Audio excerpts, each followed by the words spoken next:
Allah nggak pernah ngasih apa yang kita inginkan, Pak. Allah nggak pernah ngasih apa yang kita mau, tapi Allah tahu apa yang kita butuhkan. Betul? Betul ya? Benar apa ya? Saya butuh apa sekarang?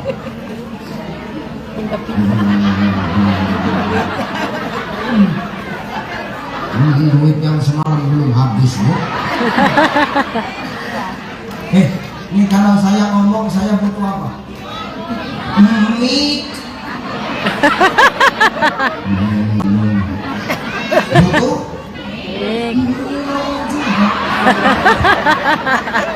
Maka Allah kirim itu.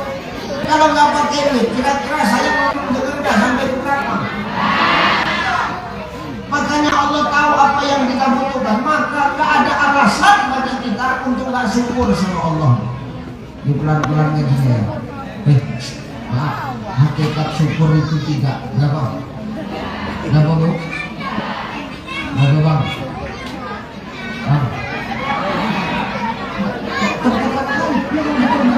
Udah parah tekanan mobil. Tanya dulu lagi, jijikan ya benar-benar. Hakikat syukur berapa? 3. 1. Syukur itu diterima. Diterima. Ini kasih minum. Diterima. Dikasih kue kotak. Diterima. Ibu terima. Ibu dapat kue nggak? Habis nggak? Mulutnya ada mulutnya. Kalau udah habis sudah jalan keluar dia punya kawan bilang. Itu namanya rakus. Terima. Kalau sudah diterima, terima. Mau kayak manapun dapat diterima, jangan protes. Nanti marah, jangan. Betul ya? Ini saya duduk. Ini saya dikasih tempat duduk. Ya kan abaif kal mayit. Tamu itu macam mayit. Mayit itu kan mau diapa-apakan diam aja. Mayit dimandikan diam aja, betul? Ada di sini mayit yang dimandikan minta mandi sendiri ada. Berarti bukan mayit, berat jadi. Nah kata pepatah Arab abaif kal mayit. Tamu itu macam mayit. Nah ini kan ada tempat duduk nih. Nah, sekarang aku mau nanya nih, aku berdiri atau duduk?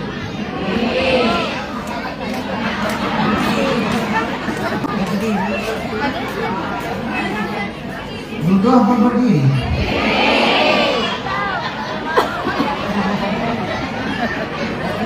Namanya saya tamu, saya kan ikut apa kata tuan rumah. Namanya saya tamu, tamu itu mayit, berarti saya menurut siapa diam-diam? Berarti saya ngikut apa mau tuan rumah? Mayit. Terima, ya harus diterima, Bang. Kenapa ngikut? Allah nitip sama kita, terima, jangan protes.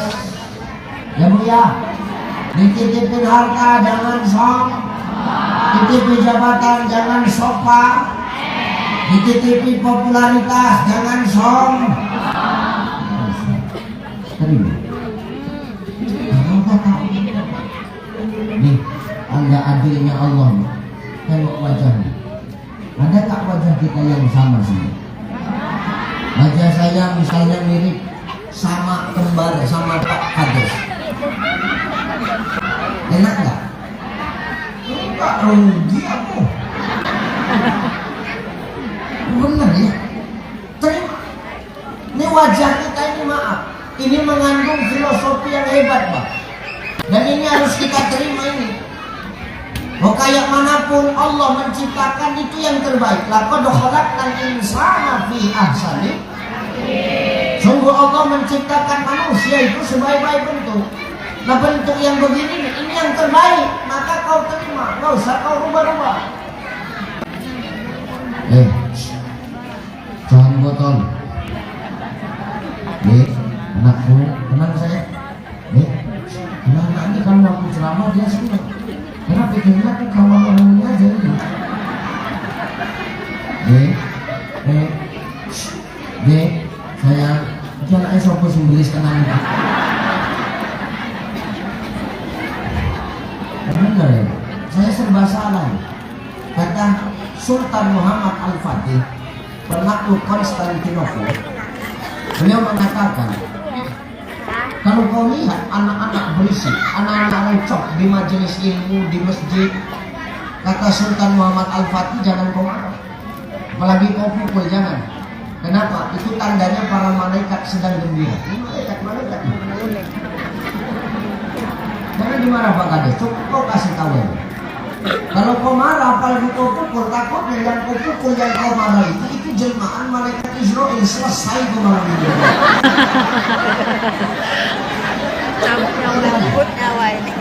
Cukup dibilangin aja, nggak usah, nanti kan capek, berhenti sendiri, main-main, jatuh nangis sendiri. Tapi jangan kau mama bapaknya diawasi, jangan dibersihkan takutnya.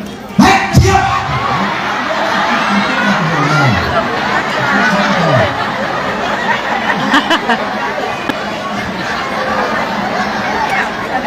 Itu contoh, nggak boleh. Yang begitu nggak boleh. Malaikat. Tapi kalau nggak begitu kan nggak boleh.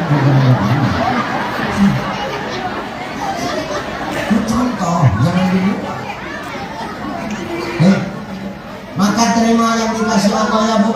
Allah sudah menciptakan kita sebaik-baiknya penciptaan. Tengok wajahmu itu, pandang wajahmu dulu. Allah begitu indah menciptakannya. Allah begitu rapi meletakkan semua indera. Tengok matamu. Di atas mata Allah letakkan alis. Bu, ini mata, di atas mata ada alis. Mata ulang, ini mata, di atas mata ada alis. Mata, alis mata itu sengaja diletakkan Allah di atas.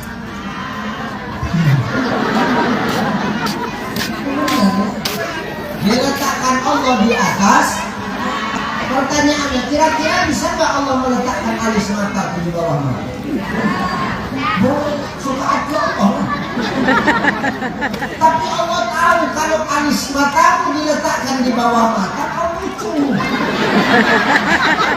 Coba bayangkan kalau alis matamu di bawah mata, ya Allah, jiakan kau.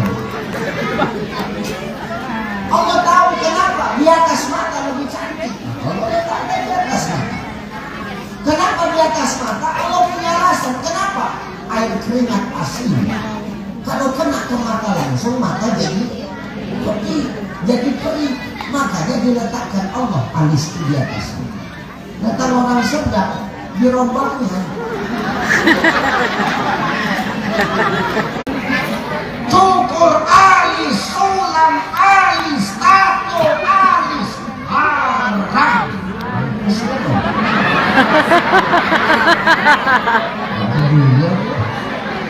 Pentingnya aku sampaikan benar.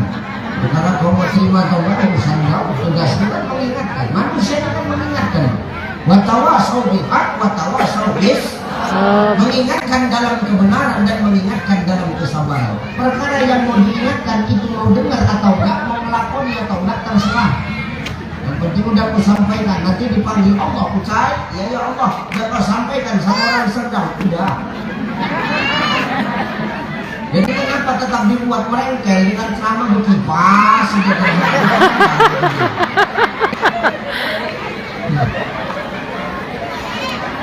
Nggak masalah berkipas, cuman peran situ ketiak kau kemarin.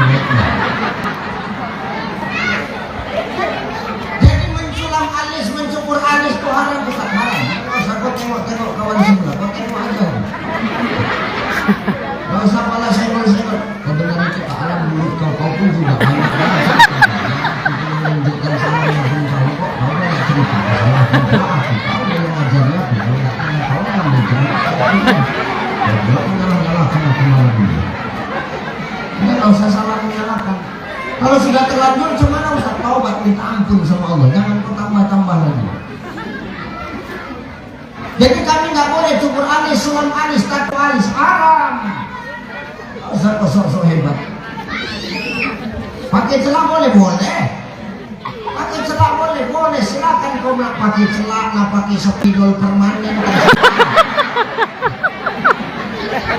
Kau pakai pantat uang itu suka jadi. Penting jangan kau rubah ciptaan Allah. Kenapa? Kalau kau rubah ciptaan Allah, summa radadnahu asfala safilin. Nanti kau akan kucampakkan ke aspal, kata Allah. Aspal itu dari bahasa Arab, artinya tempat berpijak. Asfala safilin, pijakan yang paling bawah. Maka orang yang suka merubah ciptaan Allah akan Allah lemparkan ke dalam kerak-kerak neraka. Dia harus disampaikan. Kalau aku kasih tahu gak akan kau dengar. Kasihan aku nengok suami. Wajah-wajah tertekan semua. Merokok pun tak keluar lagi asapnya. Saking kan udah tertekan kali lah hidup sama kau. Apalagi tanda hebatnya Allah yang harus kita terima. Tengok, Allah ciptakan kita dua mata, di antaranya ada hidung. Hidung Allah ciptakan dengan dua lubang yang terlangkup ke bawah, tidak terlentang ke atas. Kira-kira kalau Allah terlentangkan lubang itu bisa nggak? Bisa nggak? Bisa. Kenapa? Suka-suka yang menciptakan. Tapi Allah terlangkupkan ke bawah. Kenapa? Allah tahu musim hujan. Kalau musim hujan hidungmu terlentang ke atas, talang air. Begitu apa ya? Maka Allah paham. Jangan rubah ciptaan Allah yang pesek terima. Ayo, yang pesek, memancung. Kayak jambu monyet, ini atas kecil bawah nyepor kan ada kering. Itu yang terbaik menurut. Nggak usah sok pesek di pilar-pilar, haram. Pesek dimancungin di plastik, haram. Kenapa? Karena merubah ciptaan Allah. Kenapa Ustaz? Hemat napas. Napas keluarnya sedikit-sedikit kan lumayan. Allah tahu. Apalagi tanda kuasa Allah dari wajah kita. Tengok, Allah menciptakan dua telinga, satu mulut. Artinya apa? Manusia suruh banyak mendengar daripada berbicara. Emang ya, ini manusia nih. Aku duduklah, lama-lama gak tahan. Benar. Bu, ingat, dua telinga satu mulut artinya apa? Manusia suruh banyak dengar daripada ngomong. Karena semakin manusia banyak ngomong, akan semakin banyak dosa yang dia timbulkan dari lisannya. Di sini yang banyak ngomong siapa?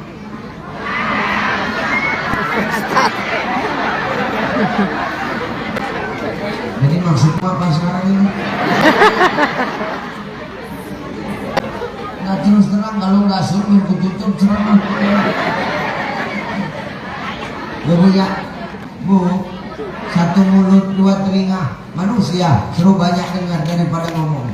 Makanya dari luar rumah tapi kau jadi biang gosip di tengah-tengah masyarakat. Itu yang bilang betul pasti korban diceritain orang. Ya Bu ya, dengar. Nih ada dua orang ngobrol, Atik sama Nina. Ini ibu dengerin orang itu ngobrol. Tik apa nih? Kau tahu Tik kenapa? Kades kita itu loh makin besar aja perutnya kan.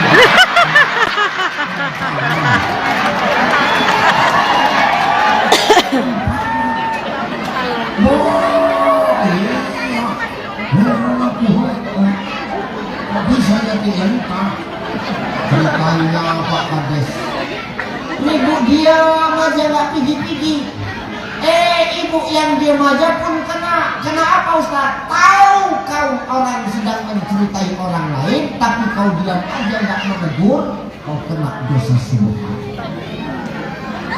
Kau diam aja, nggak ikut ngomong, karena dosa subhat. Tahu-tahu kau ditanya, bukankah iya sama dosa saya? Kau nggak ikut ngomong, tapi jawab iya sama dosa. Maka harus hati-hati gitu. Lebih bagus diam. Oh kak, stop. Kalau mengucapkan orang. Gara-gara mulut kadang-kadang perpecahan terjadi, betul. Di kampung ini payah. Kita iri sama tetangga yang ngomong mulut. Hidup kita ini kan payah, Pak. Penyakit hati ini pelan-pelan nanti kita sampai kepada fadilah mi'raj ya, pelan-pelan.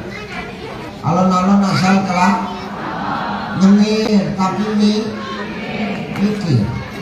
Wingkem dia. Menjawab salah kuat. Salah tadi. Dengar. Gara-gara mulut nih kadang-kadang perpecahan silaturahim terjadi, Bang. Kat, tenang dulu lah, Kat. Masuk penjara neraka. Semua malaikat di sini. Ya, jangan gara-gara mulut rusak silaturahim. Jangan ya. Makanya yang membuat kita iri sama orang itu, Bang. Kata Syekh Jalaluddin Rumi satu. Apa kata Maulana Rumi? Yang menyebabkan kita sama kita kadang-kadang gak enakan, iri, dengki, cantik hari jilbab kakak. Gimana kau menikah? Ini shopping. COD, udah habis kak, aku tengok di keranjang kuning, tengok di Lazada. Jilbab 15.000 banyak tingkah. Gitu. Apa yang menyebabkan kita kayak begini? Kata Syekh Jalaluddin Rumi satu. Apa? Karena kita kadang nggak tahu kunci kenikmatan dalam hidup. Apa rupanya kunci kenikmatan dalam hidup itu, Ustaz? Kunci kenikmatan dalam hidup cuma satu. Jangan sibuk mencari tahu apa yang orang punya, tapi sibuklah mengurus apa yang Allah titipkan kepada kita. Selesai. Jangan sibuk ngurus apa yang orang dapat, tapi sibuklah ngurus apa yang Allah kasih sama kita. Hari ini kita sibuk ngurusi punya orang, terakhir punya kita nggak terurus. Karena punya kita nggak terurus, terakhir punya kita diurus orang. Kau sibuk ngurus laki orang, lakimu sendiri nggak tahu ngurus, terakhir lakimu diurus orang. Mau suamimu diurus orang? Urusi. Punya suami itu diurus. Ojo dibanding-banding. Kubela gua Pak malam ini. Karena aku tahu kau teraniaya di kampung. Ustaz kok tahu kan Ustaz?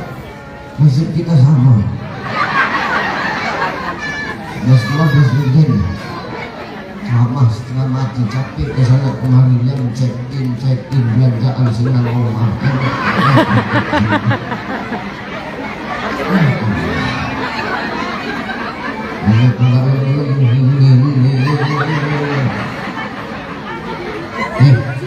Dengan sibuk ngurus orangnya, ngurus punya apa yang dititipkan Allah sama kita.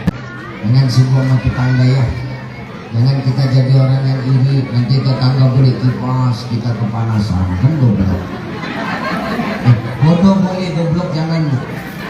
Pak, bodoh silakan, goblok jangan. Bodoh masih bisa diajari, goblok darah daging. Lumayan, ini benar ini. Kalau bodoh masih bisa diajari, tapi goblok sampai kapan? Goblok tahu Pak goblok? Goblok tuh tolong. Itu goblok tuh. Tolong tahu tolong. Kalau itu orang minum es pakai pipet nggak dihisap, dimbus, nah itu tolong. Gak tahu botak kepalanya, tapi di sisinya aja meletek kepalanya. Maka bodoh boleh, tapi goblok jangan. Kenapa bodoh masih bisa diajar? Kita ini bodoh semua, Bang. Saya bodoh, kita semua bodoh. Kita ini bodoh. Orang beriman itu begitu, gak pernah merasa pintar. Semakin dia merasa pintar, berarti semakin sombong dia. Itu sifat setan. Orang beriman jangan merasa sombong dengan apa yang dia punya. Jangan merasa pintar daripada yang lain. Orang beriman gak punya sifat begitu. Semakin dia nengok orang pintar, dia akan seperti padi, makin nunduk, makin berisi, makin doyong. Artinya apa? Nggak ada batasan bagi kita untuk terus belajar. Berarti apa? Kita ini orang yang merasa bodoh. Lebih bagus merasa bodoh daripada merasa pintar. Banyak orang sekarang merasa pintar, padahal bodoh. Ngaku kan? Ini ya, jangan ngurusin punya orang ya. Kita tangga beli kipas untuk kepanasan kan? Tetangga beli mobil, ibu beli mobil. Kenapa mobilnya kita pusing mikirin? Capek nggak tuh mikirin kayak begitu? Makan tak enak, tidur kakinya santai, tak bisa. Kenapa gelisah? Kenapa? Karena tolak ukurnya orang lain. Yang mulut dijaga, ngurusi satu mulut aja kadang-kadang payah, apalagi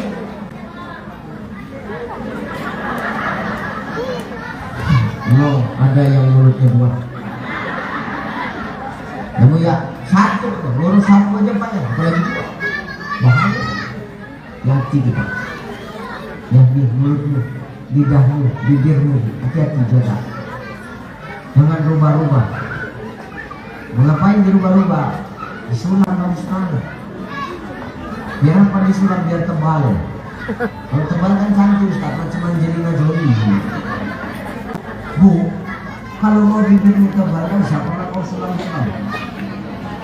Antuk kan kebun rambutan kan tebal.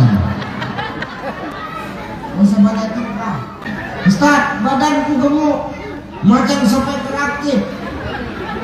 Macam kulkas 2 pintu, cemana Ustaz? Boleh gak sedot lemak? Haram. Kalau kau mau kurus puasa Daud, rutin puasa Senin Kemis, kurus lah, makanya puasa.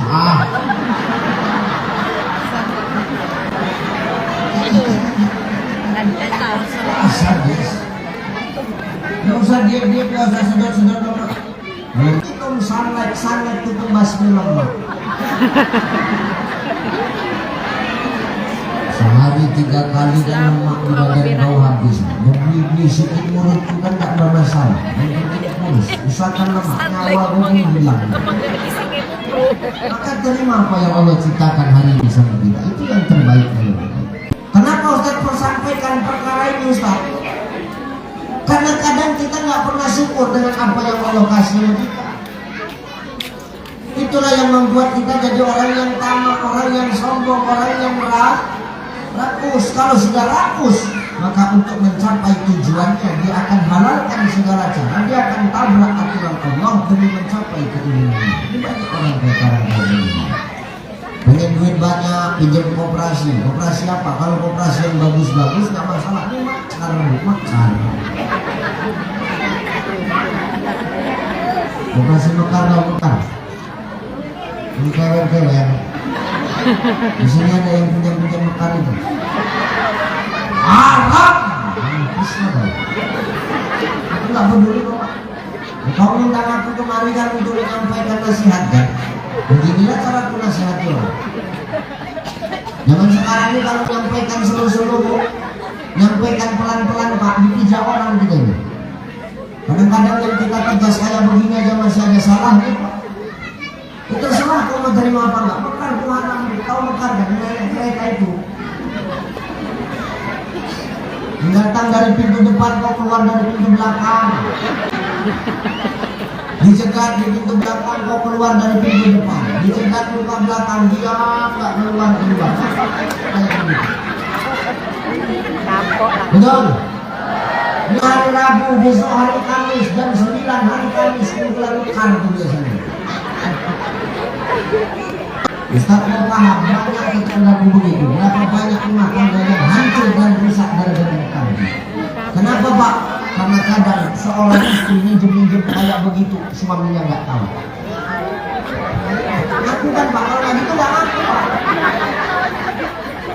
11. Bentar lagi jam 11, kau salah aja kalau pulang. Enak tak enak, nikmati. Mau banyak mau sedikit, nikmati. Mau besar mau kecil, nikmati. Mau lapang mau sempit. Kenapa? Karena itu yang terbaik dari Allah. Terima, nikmati. Ya mulia, nikmati. Dikasih Allah sedikit, nikmati. Dikasih Allah banyak, jangan sok. Nah, orang sekarang kebalik mah.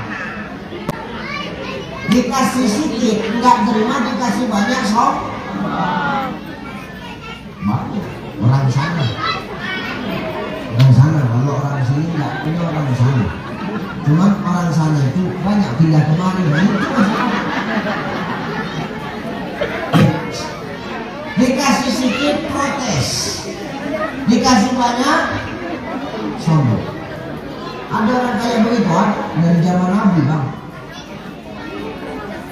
Dari zaman Nabi, contoh, siapa Ustaz? Sahabat Nabi, namanya Sa'labah. Siapa bu?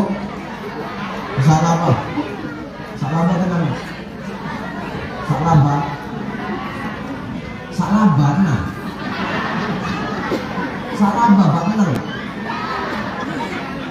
Sa'labah orang Sidoweti. Maaf, Sa'labah dulu bang, gak punya apa-apa, kiri, miskin, harta gak punya. Sa'labah miskin, kiri, gak punya harta, ke masjid rajin, gak pernah ketinggalan jemaah sama Nabi, sampai-sampai Nabi kenal sama Sa'labah. Tapi Sa'labah punya satu kebiasaan, asal habis sholat dia langsung pulang. Dia gak pernah ikut zikiran, dia gak pernah ikut doa. Kan begitu kira-kira. Dan Nabi nanya sama Sa'labah, Sa'labah, iya ya Rasul, aku perhatikan rajin berjemaah ke masjid. Tapi kenapa Sa'labah aku perhatikan asal selesai sholat kau langsung pulang? Apa nggak sebaiknya kau ikut zikiran?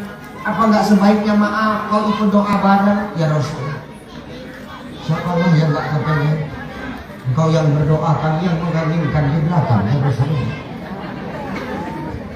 siapalah ya Rasul yang gak kepengen engkau yang menyebutkan hajat, kami di belakang mengaminkan doamu, pasti diijabah Allah ya Rasulullah.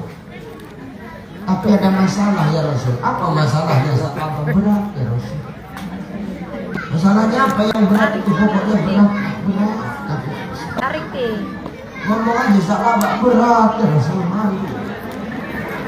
Ngomong aja gak apa-apa, sarung ya Rasul, sarung. Sarungmu kenapa? Aduh sarung lah, pokoknya sarung. Kenapa dengan sarungmu? Sarung ya Rasul, sarung. Ya sarungmu kenapa? Sarungmu cuma satu. Kalau waktu lama pulang dari masjid, nanti waktu sholat habis, istriku nggak sholat karena istriku di rumah nunggu sarung. Betul nggak ya? Istri Sa'labah kerjaannya cuma satu, nunggu. Satu apa? Satu sarung. Istriku tak punya rumah nunggu apa?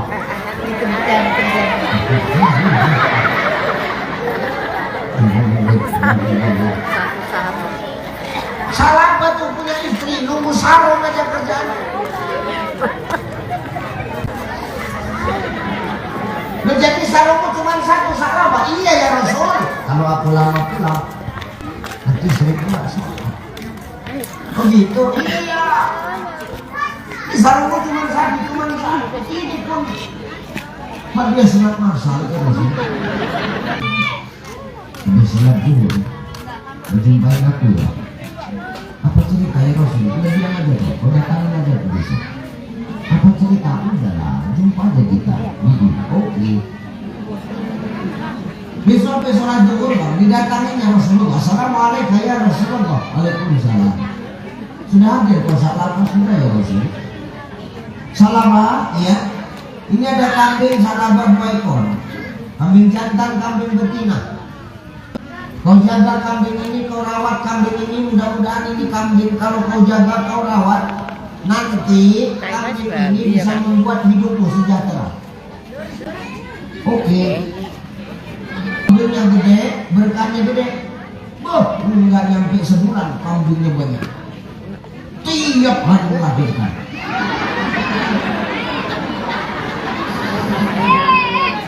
Pantang ketemu jadi, pantang ketemu jadi. Mereka. Kambingnya makin banyak, salah makin rajin, makin jarang ke masjid. Bahkan gak pernah ke masjid. Nabi kan nyariin ya. Nabi nanya sama kawan-kawan, Nabi nanya sama sahabat yang lain. Kau nampak salah gak? Aku tengok semenjak ngurus kambing gak pernah dia nampak. Dia enggak ya Rasul. Satu orang tunjuk tangan. Ya Rasul, aku tahu di mana salah kok. Di mana? Di pelantingan. Pelantingan mana sawit? Ngapain membangun? Ngarit rumput, sekalian nyolong sawit. Narik aja bang, jangan ngambil sawit kebun. Ambil sawit kebun letak dalam rumput seakan-akan kau ngarit. Ustaz kok tahu main semuanya ini. Coba Rasul datang tuh, salah pak? Ya Rasul, aku tengok jarang ke masjid, kenapa? Cemana mau ke masjid? Aku sibuk urus kambing. Hebat kali kau salah pak? Iya dong. Kambingku banyak. Kalau ku tinggal kambingku ada serigala yang datang, serigala memakan kambingku, mati kambingku kan rugi. Jatuh. Maka dari sini kita bisa belajar ujian dalam hidup yang paling sulit itu bukan adalah kesusahan. Hidup susah itu bukan ujian. Hidup melarat itu ternyata bukan ujian. Ujian yang paling payah itu bukan susah, bukan sulit, tapi ujian yang paling payah dalam hidup ini Pak Kades adalah ketika kita dititipi kenikmatan hidup Pak Suto. Banyak orang tergelincir di batu kecil, tapi dengan batu besar orang jarang tergelincir. Orang susah dekat sama Allah. Kadang ketika dikasih kenikmatan dia lupa sama yang ngasih itu. Betul apa ya? Banyak sekarang. Maka ujian yang paling susah bukan perkara sulit, tapi perkara senang. Dulu salah gak punya apa-apa, ke masjid rajin. Kambingnya banyak, hartanya mulai banyak, lupa sama masjid, sampai gak pernah ke masjid. Karena dalam kitab Nasaihul Ibad, Syekh Imam An-Nawawi Al-Bantani itu mengatakan nanti ketika manusia mati ada 4 golongan yang didebat Allah.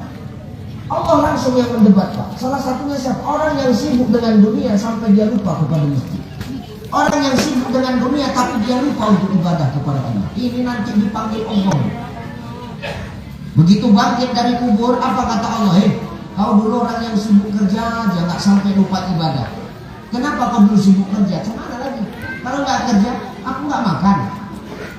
Jadi kok ngeri kali kau sampai kau nggak ibadah. Aku sibuk kerja ya Allah. Oke. Kau sibuk kerja ya? Sebentar. Kau panggil kekasihku. Siapa yang dipanggil Allah? Nabi Yusuf alaihissalam. Sob, sini Sob. Mana Yusuf? Sob. Yusuf datang Pak. PKM Yusuf. Sob. Biasanya nama Yusuf datang, ditanya tadi orang yang sombong tadi, mana lebih sibuk, kau apa Yusuf? Yusuf, tuh Yusuf bendaharawan negara Pak, tugasnya melayani umat, tapi Yusuf sedikit pun gak pernah lalai beribadah kepada Allah. Nah kau, cuman sekatnya sombong kali kau sampai gak mau sholat. Umpama kau cuman kades kan kau, tapi kau sampai lupa kepada masjid. Hebat kali dihantam Allah lagi tanpa dihisap, dicampakkan ke dalam neraka. Jadi guys,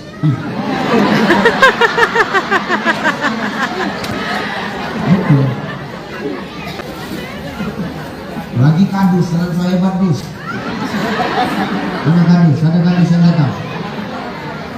Jadi kadus adil kau, jangan kau nanti bantuan-bantuan yang datang dari pemerintah yang dapat keluargamu semua. Oke.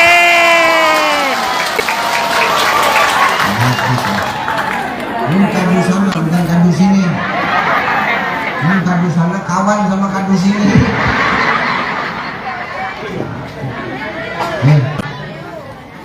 Salah apa tuh? Banyak kambing aja lupa ujian kan? Dalam begini salah apa? Kata Rasul, kau tahun ini kurbannya karena kau sudah masuk syarat kurban. Kenapa? Kambingnya sudah 40 ekor. Kau wajib kurban tahun ini. Apa kata sahabat? Nggak bisa ya Rasul. Kenapa nggak bisa? Nanti habis asar kambingku ada yang beli. Gila nggak itu? Diakal-akalinya Rasulullah. Kalau kambingnya dijual satu, berarti kan syarat kurbannya kan batal. Nggak wajib kurban. Hebat, diduitkan ya kambing ini. Akhirnya apa? Allah marah, laknat Allah datang, kambingnya dimatikan semua, miskin dia balik lagi. Tinggal sarung sebiji aja sama pasal. Makanya jangan kita hati-hati. Hati-hati kalau sudah diterima, dinikmati. Tapi jangan sampai menikmati kita lupa siapa yang ngasih. Semua cuma titipan. Hari ini orang banyak begitu, dikasih sulit dia dekat sama Allah, dikasih senang dia lupa sama yang ngasih senang. Wa tuhibbunal mala hubban jamma. Jangan kau terlalu cinta kepada dunia melebihi cintamu sama Allah. Kenapa? Semua titipan istri, titipan anak, titipan harta, jabatan, suami, yang namanya titipan nanti bakal diambil sama yang nitip. Jadi kalau suami titipan diambil orang dia raja. Masa penitipannya habis.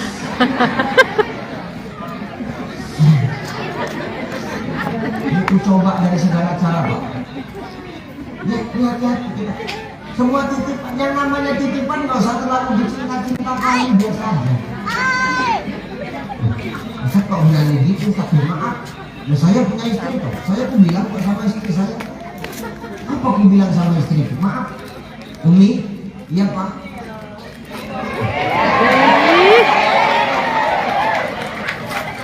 Mana panggil saya Papa?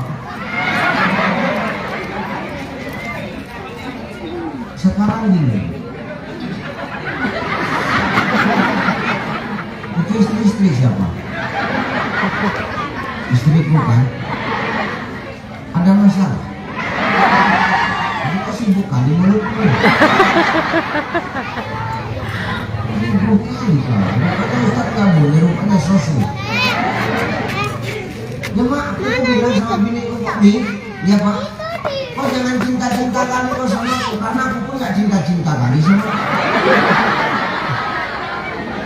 Berani Ustaz ngomong itu, berani. Tapi pas gak ada dia, nanti kan gak ada dia.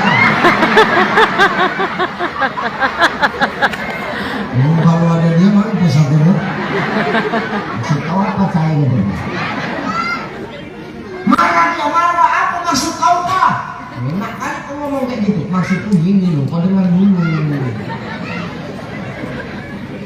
Aku cinta sama kau, nggak cinta-cinta kali. Kau pun jangan cinta-cinta kali. Maksudnya apa Pak? Kalau kau cinta sama aku, jangan kau cintai aku pakai hatimu.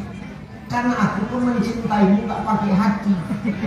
Kau nggak perlu letakkan di hatiku. Kau pun jangan letakkan aku di hatimu. Loh, jadi letakkan di mana? Letakkan di kulit hati. Itu pun kulit hati yang paling luar. Loh, kenapa gitu? Di hati cukup hanya ada Allah dan Rasulnya. Kalau sudah di hati ada Allah dan Rasul, selamat kita Bang. Tapi kalau perkara dunia yang hanya sebatas titipan ini kita letak di dalam hati kita, nanti ketika diambil sama yang nitip kita nggak akan pernah ikhlas. Itu loh. Hari ini kades, jadi kades jangan terletak di dalam hati Bang. Nggak dipilih lagi setruk. Oh.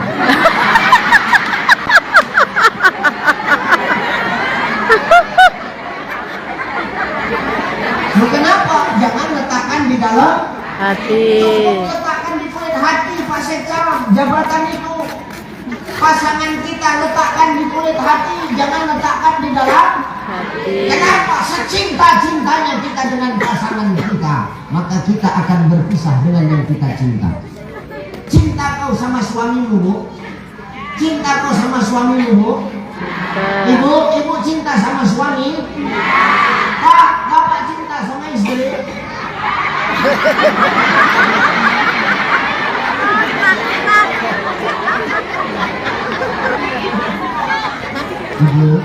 Ibu cinta sama suami? Bapak cinta sama istri?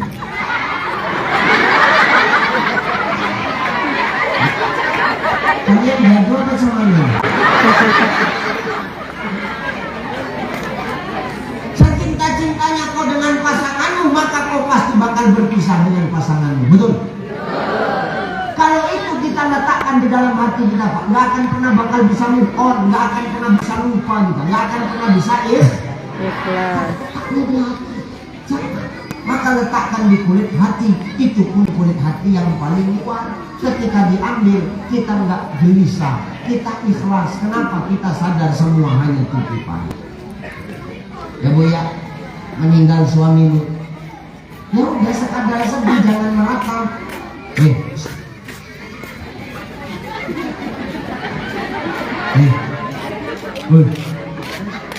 Israel.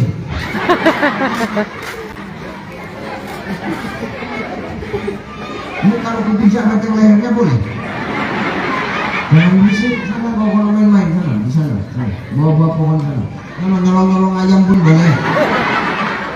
Orang ngomong kok ikut ngomong, sana udah packing buku besaran. Jangan bisik, udah gede kok di sini. Mainnya sana. Tuh, sama ibu itu. Keplak aja kepala ibu itu sana. Mulai berisik ya. Tuh, ya Bu ya. Maka perkara dunia Bang, jangan letakkan di dalam hati semuanya titik. Semua bakal mati, semua bakal berpisah. Sayang kita sama suami bakal berpisah. Cinta sama anak-anak kita bakal berpisah. Bangga dengan jabatan kita bakal berpisah. Senang kita dengan popularitas kita bakal berpisah juga. Maka letakkan di kulit hati kita yang paling luar. Kira-kira ngajinya nyambung nggak? Nyambung ya. Gini, nyambung nggak nyambung, ngomong nyambung biar cepet siap ini. Nyambung kan Nek? Nek, nyambung kan Nek? Tolonglah Nek, ya nyambung ya.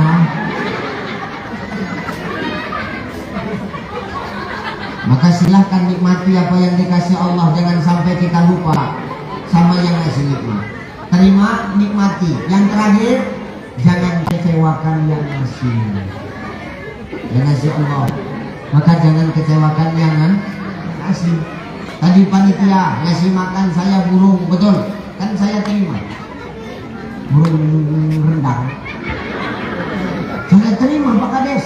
Udah saya terima, saya nikmati.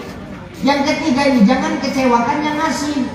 Tadi masih banyak, aku gak mau kalian kecewa, bungkus aja gak apa-apa.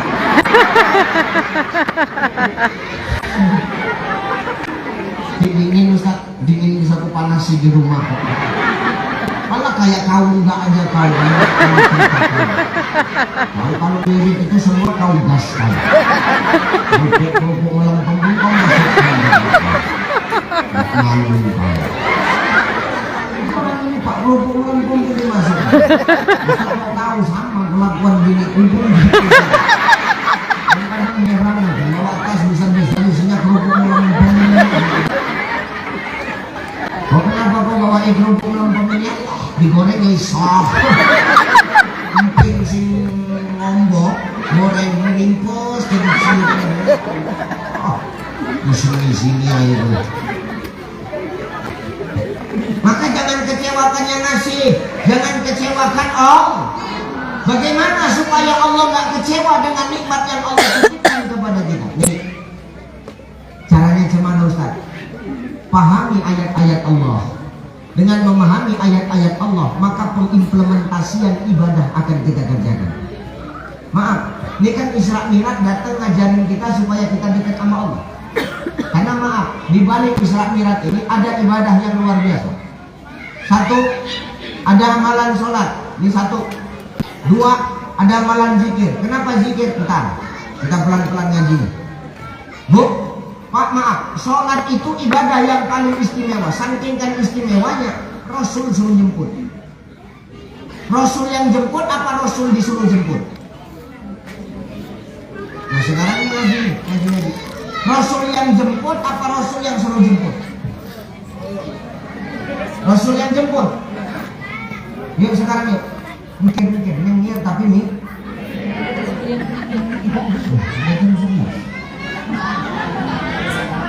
Untuk aku kan sesuai tarif. Itu keyboard bisa tambah. Keyboard tambah bisa bawa sepuluh sengarap dunia kan. Ini megang cekek angin berubah.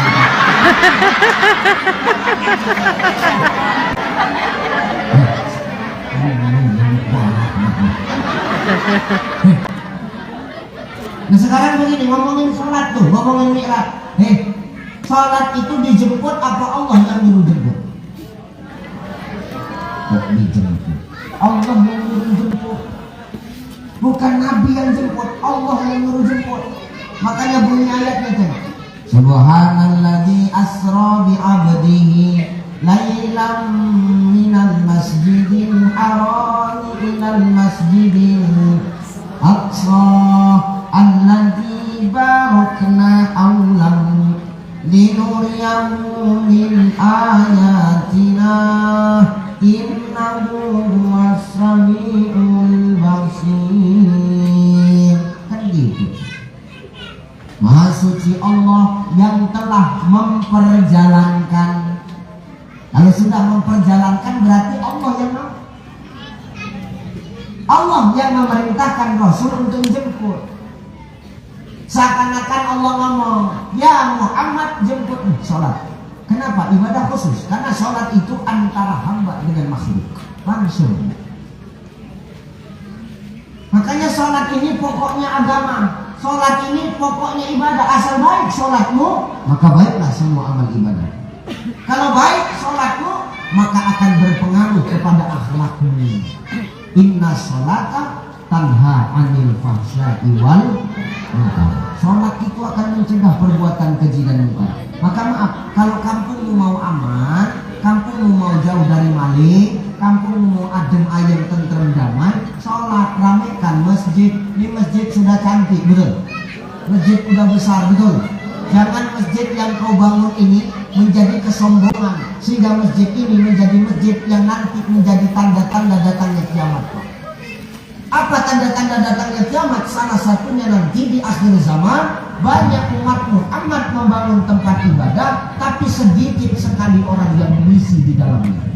Jangan sampai masjid ini ramainya setahun cuma 2 kali, Maulid sama Isra Mi'raj. Selebihnya buat BKM aja. Jadi kan sholat ini khusus.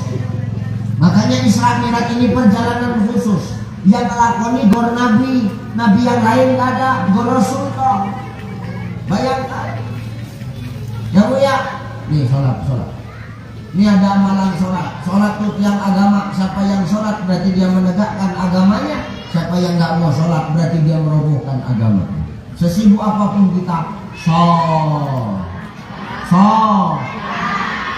susah hidup Ustaz, sholat. Mudah-mudahan dengan ibadahmu kau perbaiki, rezekimu datang. Sholat Pak. Ada sholat. Sedang sholat. Kalau pemimpin udah dekat sama masjid, insya Allah rakyatnya pun juga akan dekat sama masjid. Apalagi yang rumah-rumahnya dekat masjid, kau tetangga masjid, gak akan diangkat doamu kalau kau gak sholat ke masjid, tahu Pak? Yakin kau. Lagi rumahnya samping masjid, samping isi masjid aja, hati-hati. Tetangga masjid itu. Kalau sudah sholat masjid rame, ini dia kesombongan bakal hilang. Kuncinya kan ini. Makanya kan perjalanan Nabi dari masjid ke masjid. Minal masjidil haram ilal masjidil, dari masjid ke masjid, bukan dari hotel ke hotel, tapi dari masjid ke masjid. Ini masjid sentral bang, sentral pusat. Kalau berkah mau turun masjid ramein. Ustadz apa? Di kampung ini banyak orang yang sombong Ustadz. Kuncinya begini. Kenapa orang-orang banyak sombong? Karena nggak mau ke masjid. Kenapa masjid itu menjadi penghapus kesombongan? Tengok, mau pejabat, mau konglomerat, mau hebat kayak manapun dia di dunia, kalau sudah ke masjid semua pukul rata loh. Pejabat mau pengen duduk sak depan, ya cepet datang. Kalau belakangan datang, ya sak belakang. Ini nggak ada cerita seksan, nggak ada cerita kades lagi. Aku kan kades, aku harus di depan. Kalau kau mau datang cepat, kau di depan. Kalau kau terlambat, kau tetap di belakang. Dengar kades. Gitu Pak. Nggak ada bedanya lagi tuh. Karena orang kalau sudah masuk masjid, semua Abdullah, hamba Allah. Siapapun kita, presiden masuk masjid buka sepatu deh. Iya. Tahu kemudian. Gubernur masuk masjid buka sepatu mur. Bupati masuk masjid buka sepatu. Camat masuk masjid buka sepatu. Kades masuk masjid buka sepatu. Tuh wargamu yang bilang. Ustadz masuk masjid buka sepatu. Ya benar Pak. Nggak ada bedanya kita di hadapan Allah. Yang membedain cuma satu. Inna akramakum indallahi. Cuma takwa. Jadi kalau orang sombong suruh ke masjid. Supaya apa? Dia tahu kalau di hadapan Allah semuanya sama. Nggak ada cerita harta, nggak ada cerita jabatan. Pejabat di belakang, tukang parkir jadi imam. Allahu Akbar. Itu pejabat di belakang ikut nggak? Ikut nggak? Apa ada? Imam di depan, tukang parkir takbir. Allahu Akbar. Itu pejabat nggak mau ikut, langsung rukuk. Ikut aturan. Maka orang sombong karena nggak pernah ke masjid. Makanya cerita mikrot ini cerita sholat, cerita masjid. Kalau mau kampungmu hilang kesombongan, ini ramekan masjid. Nah masjid mau rame cuma caranya Ustaz. Nah ini Des, aku kasih tahu Des. Gak apa-apa sambil ngunyah, gak apa-apa, yang penting mudeng Des. Gak apa-apa sambil ngunyah, sambil merokok pun gak apa-apa, yang penting mudeng kan gitu. Nah ini kampungnya ada pesantren. Kalau masjid mau rame, jemaahnya banyak, 2 aja kuncinya. Berapa Ustaz? 1, masjid rame tergantung siapa yang manggil. Betul Bang? Bener Bang? Masjid, gak usah ngangguk-ngangguk aja kepalamu.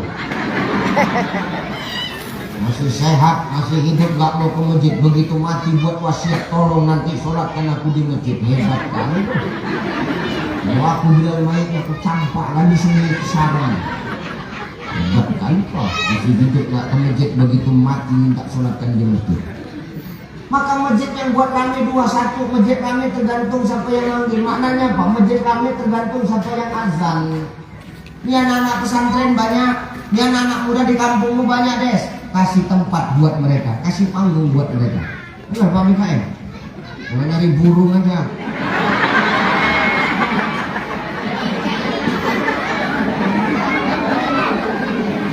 Gak ada bedanya lagi tuh. Karena orang kalau sudah masuk masjid semua Abdullah, hamba Allah. Siapapun kita, presiden masuk masjid buka sepatu deh. Iya. Tahu kemudian. Gubernur masuk masjid buka sepatu mur. Bupati masuk masjid buka sepatu. Camat masuk masjid buka sepatu. Kades masuk masjid buka sepatu. Tuh wargamu yang bilang. Ustadz masuk masjid buka sepatu. Ya benar Pak. Nggak ada bedanya kita di hadapan Allah. Yang membedain cuma satu. Inna akramakum indallahi. Cuma takwa. Jadi kalau orang sombong suruh ke masjid. Supaya apa? Dia tahu kalau di hadapan Allah semuanya sama. Nggak ada cerita harta, nggak ada cerita jabatan. Pejabat di belakang, tukang parkir jadi imam. Allahu Akbar. Itu pejabat di belakang ikut nggak? Ikut nggak? Apa ada? Imam di depan, tukang parkir takbir. Allahu Akbar, tuh pejabat nggak mau ikut langsung rukuk. Mana bukan? Ikut aturan. Maka orang sombong karena nggak pernah ke masjid. Makanya cerita mi'raj ini cerita sholat, cerita masjid. Kalau mau kampungmu hilang kesombongan, ini ramekan masjid. Nah masjid mau rame cuma ada caranya Ustaz. Nah ini Des, aku kasih tahu Des. Nggak apa-apa sambil ngunyah, nggak apa-apa. Yang penting mudeng Des. Nggak apa-apa sambil ngunyah, sambil merokok pun nggak apa-apa. Yang penting mudeng kan gitu. Nah ini kampungnya ada pesantren. Kalau masjid mau rame, jemaahnya banyak, 2 aja kuncinya. Berapa Ustaz? 1 masjid rame tergantung siapa yang manggil. Betul Bang? Bener Bang? Masjid? Gak usah ngangguk-ngangguk aja kepalamu. Masih sehat, masih hidup, gak mau ke masjid. Begitu mati buat wasiat, tolong nanti sholatkan aku di masjid. Hebat kali. Kalau aku bilang mayatnya aku campakkan di sini sarang. Hebat kali kok. Masih hidup gak ke masjid, begitu mati minta sholatkan di masjid. Maka masjid yang buat rame 2-1, masjid rame tergantung siapa yang manggil. Maknanya apa? Masjid rame tergantung siapa yang azan. Ini anak-anak pesantren banyak, ini anak-anak muda di kampungmu banyak Des. Kasih tempat buat mereka, kasih panggung buat mereka. Benar Pak Mikael? Jangan nyari burung aja.